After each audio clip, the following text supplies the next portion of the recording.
Okay, the Eldredge knot. Nice bit of homework for you. It's Wednesday and time for the weekend. If you've got any good occasions to go to and you want your tie to be a bit of a standout piece, the Eldredge knot is definitely that. Okay, so you're going to start with the wider end in line with your waistband. You're then going to take the smaller blade over the wider end, the wide blade, over to the right. And then we're going to take it round the back to the left hand side.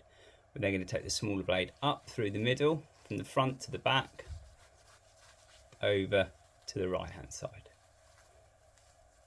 Okay, then we're going to take the smaller blade across the front to the left hand side, and then up through the back to the front, again to the right hand side.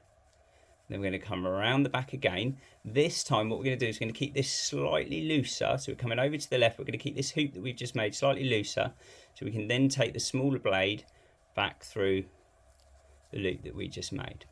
So we're just pulling that through there like that. And what I tend to do is I tend to put my finger in there, because now we're going to tighten all this up. And then as we pull that, that pulls all that tight. And then just take your finger out the end to give it a last little tighten. Got this loop all done here. And then what we're going to do is we're just going to take this smaller end and literally go up, over and through and back down the same side. And the reason for that is because we need this facing the right way round. So we've now got the seam facing outwards. Okay, so we've just gone up and down through the same side. Okay, now what we're going to do is going to go back up through the middle from the front to the back, but over to the left hand side. Okay, and then again leaving this loose enough to poke the smaller end up and through. Just feed that through, gently tightening it now as we go and forming our knot. Okay, so we've now got the shape of our Eldredge.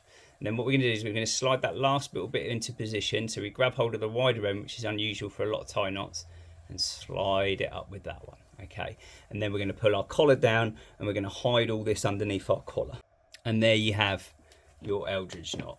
So I'll try and take a still photo to show you a better photo of that, but it's a real exposed. It's got the shape of a double Windsor, but you can see the exposed parts of the knot, and it's a real eye catcher when you're on an occasion. So I hope that helps.